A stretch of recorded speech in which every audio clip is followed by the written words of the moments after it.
We're here in eastern Idaho, part of the Upper Snake Reservoir system at Palisades, highlighting the location and the part that Palisades plays in the Upper Snake system.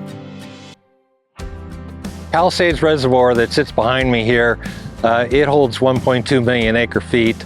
It's the second largest reservoir on our system. American Falls is the largest at 1.7 million acre feet. We have several other smaller reservoirs, but Palisades is certainly playing a key role in storing water during the non-irrigation season and then releasing it later on. Palisades is the second dam on the Snake River. The Snake River headwaters above Jackson Lake in northeastern part of Yellowstone and flows downstream through Jackson and Palisades to irrigated lands in eastern and southern Idaho. Palisades is authorized for flood control, for irrigation, for power, and for fish and wildlife conservation. My main responsibility is to measure the amount of natural flow and storage water in the river system each day and divide that up according to the water rights and the storage contracts at the various canals owned down along the Snake River. We have approximately 350 pump and canal diversions that we keep track of on a daily basis and regulate according to the water rights and the storage water that they own during the irrigation season.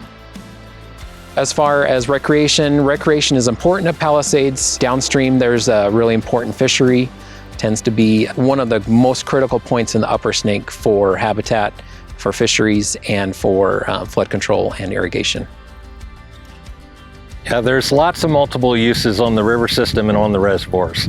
You have those that like to water ski on the reservoirs, so they like those nice full reservoirs, but then you have the fishermen and the irrigators downstream that want to make sure that we keep plenty of water in the river.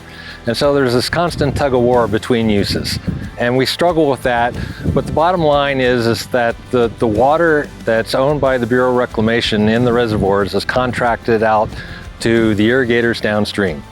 And so when those irrigators call for their storage allocations to be delivered, there's no choice but to lower the reservoirs. In the drought years, you really see that effect. In wet years, not so much. Everyone's pretty happy in the wet years if they're not flooding. In dry years, there's always a struggle where the uses play this tug of war game between one another.